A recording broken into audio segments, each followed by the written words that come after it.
Bonjour les deux PMRC, donc je vous propose une petite correction sur le devoir sur les fonctions, le dernier que je vous avais envoyé.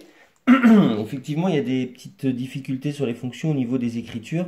Et donc l'objectif de cette vidéo, c'est d'en parler avec vous afin de pouvoir justement comprendre en fait ce qui est écrit. Donc là, dans le premier exercice, on avait la fonction f de x qui était égale à 3x moins 5 pour l'intervalle de x entre moins 3 et 4. Donc je fais référence à ce devoir-là que vous aviez reçu. Et donc du coup, ici, que veut dire cette écriture? Donc là, déjà, on parle de x qui doit être compris entre moins 3 et 4. Ça veut dire qu'à chaque fois qu'on va remplacer x par un nombre à la place de lui, ce nombre, il devra être choisi entre moins 3 et 4. C'est pourquoi dans le repère en bas, où on va la représenter, la fonction, eh bien x, je me suis juste mis entre moins 3 et 4.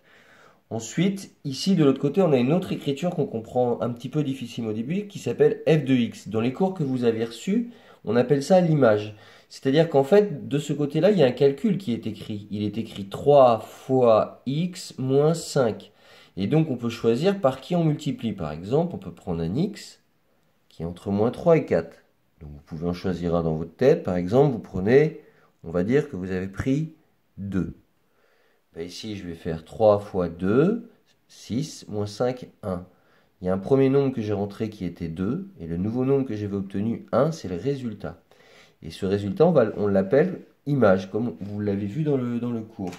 Du coup, ici, à la question 1, on me pose la question calculer f de moins 4, qui était demandé ici. Qu'est-ce qu'on me demande? En fait, on me demande ici de remplacer le x qui se trouve dans cette position par moins 4, de calculer ce qui est écrit ici et de donner un résultat. Et c'est ici qu'on indique le résultat. Donc f de moins 4, ça me fait 3 fois moins 4. Donc ça fait moins 12, moins 5, ça fait moins 17. Vous êtes sur une vidéo, si vous voulez l'arrêter et prendre votre calculatrice pour vérifier le calcul et bien le comprendre, eh bien il faut le faire. Là ici par exemple, ce que j'ai fait, j'ai bien fait 3 fois moins 4, ça m'a donné moins 12. Ensuite j'enlève 5 à nouveau, de moins 12, moins 5, je tombe à moins 17. Quels sont les deux nombres qui sont là? Il y en a un qui représente un x et il y en a un qui représente un y. Et là, on peut remarquer que ici, le x que j'ai choisi, bon, il n'est pas dans l'intervalle qui a été choisi, c'est moins 4, mais on pouvait aussi calculer pour ce nombre. Aussi, je vous repose exactement la même question dans la question 1, je vous demande de calculer f de 0. f de 0, cela veut dire qu'ici, dans l'écriture, nous décidons de remplacer le x par 0. Donc on va faire le calcul avec lui. Donc cela nous donne 3 fois 0 moins 5. Je suis venu mettre le x ici égal à 0. Et là, de ce côté-là, en fait, j'indique que j'ai remplacé x par 0. Ici, x n'est pas encore remplacé. Et ici, je dis comme je remplace x par 0, de l'autre côté, ça donne x remplacé par 0. Donc cela fait que f de 0, je remplace donc mon x par 0. Et le calcul me fait obtenir 3 fois 0, 0, moins 5, moins 5. Donc ici, 0 moins 5, ça fait bien moins 5. Le x que j'ai rentré, c'est 0. Le y que j'ai obtenu, c'est moins 5. Ce moins 5, on l'appelle image. Ensuite, on demandait la même chose pour f de 6.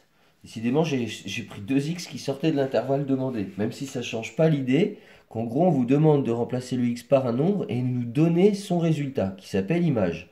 Donc on va trouver l'image en remplaçant x par 6. Ça nous donne ici 3 fois 6, moins 5, f de 6. Donc vous pouvez prendre votre calculatrice, vous tapez ce calcul-là, et vous obtenez un résultat qui est 13.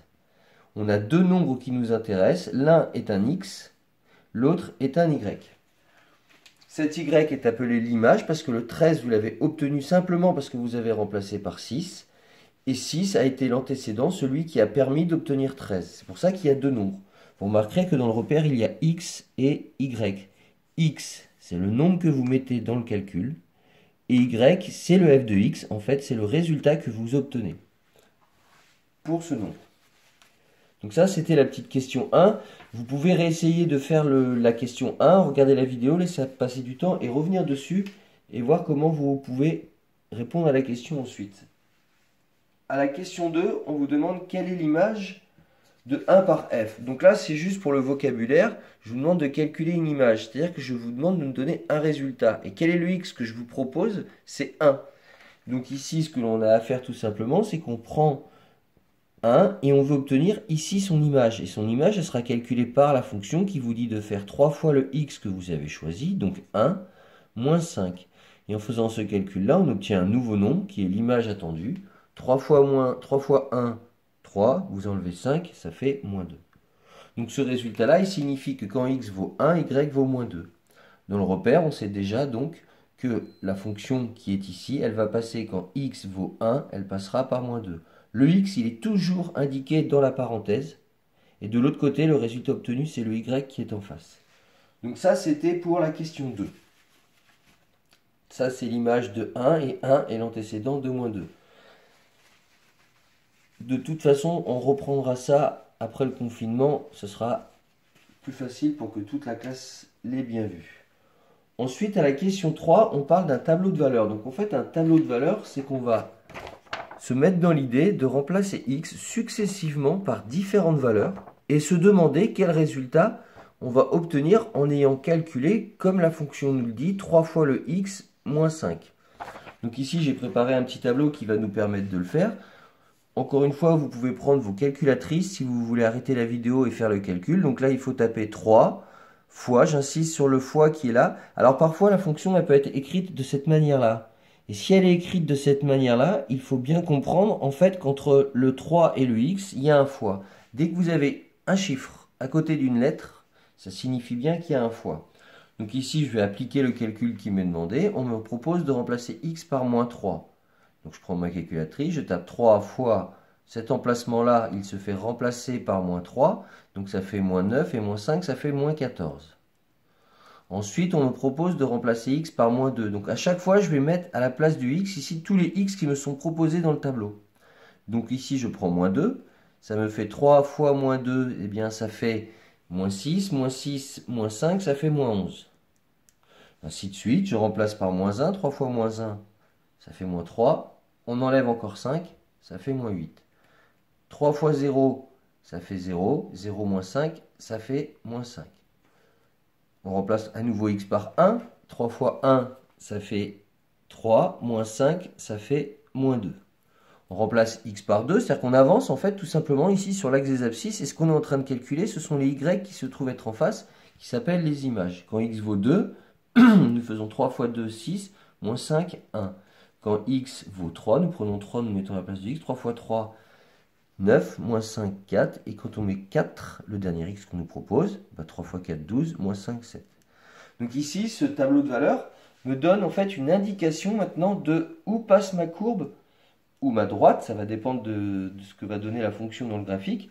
Mais j'ai les coordonnées des points par lesquels elle passe. C'est-à-dire qu'ici, je sais qu'elle passe par 0, moins 5. Ce 0, c'est x, c'est indiqué en face. Et le résultat que vous obtenez, à chaque fois, il faut que vous considériez que c'est le y qui lui correspond.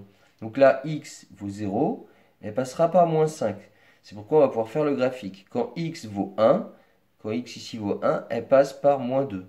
Puis quand x vaut 2, elle passe par 1 en y. Puis quand x vaut 3, elle passe par 4 en y. Donc du coup, on peut enchaîner sur la question 4, qui est de tracer le graphique. Donc tracer le graphique, c'est-à-dire qu'il va falloir que, pour pouvoir avoir le dessin du graphique, il me faut des points. Et ces points, je vais les placer à partir de quelles coordonnées? Eh bien, les coordonnées qui sont dans le tableau. Je vais commencer par prendre celles qui sont abordables. Par exemple, ici, je peux commencer par x qui vaut 1 et y qui vaut moins 2. Alors, comment je me débrouille de ces deux valeurs? X vaut 1, donc je me déplace sur l'axe abscisse, je vais à 1. Ensuite, on me dit que la valeur qui lui correspond en y, c'est vertical, elle vaut moins 2. Donc, je place un point ici en 1, moins 2. Il faut être en fait en face des deux. On peut prendre le prochain x. Quand x vaut 2, le y vaut 1. Donc quand x vaut 2, ici on est à 2, là le y il vaut 1, parce qu'ici je suis au milieu de 0 à 2. Oui, en y on est de 2 en 2, et en x on était de 0,5 en 0,5 dans le devoir. Ensuite, on peut remplacer x par 3, et on a dit qu'on obtenait 4. Donc quand je prends x égale à 3, je démarre de lui. Ensuite, je me déplace verticalement, j'obtiens y égale à 4. Puis ensuite, pour 4, quand x vaut 4, on obtient y égale à 7. Ce qui me fait ici placer quelques points. Déjà, je commence à comprendre que c'est certainement un objet qui ira tout droit. Donc ça risque d'être une droite. Ensuite, je peux reprendre encore un autre x. Quand x vaut 0, j'obtiens moins 5. À partir du moment où vous avez placé quelques points et que vous voyez que ça forme une droite, vous pouvez vous arrêter.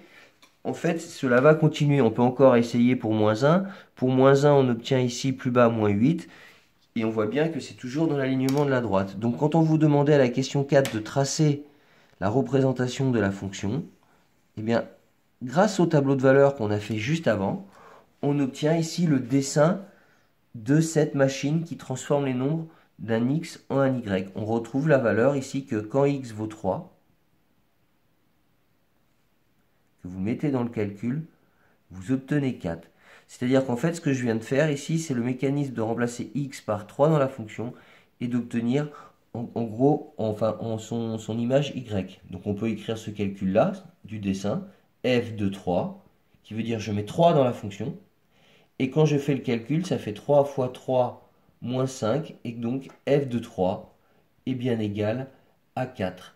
Et on voit ici que le x qui est dans la parenthèse, c'est le nombre x qui a été choisi, et on obtient un y qui lui correspond. À chaque x, son y. Voilà, donc je vais faire une deuxième vidéo qui permettra d'avoir la suite de la correction du devoir.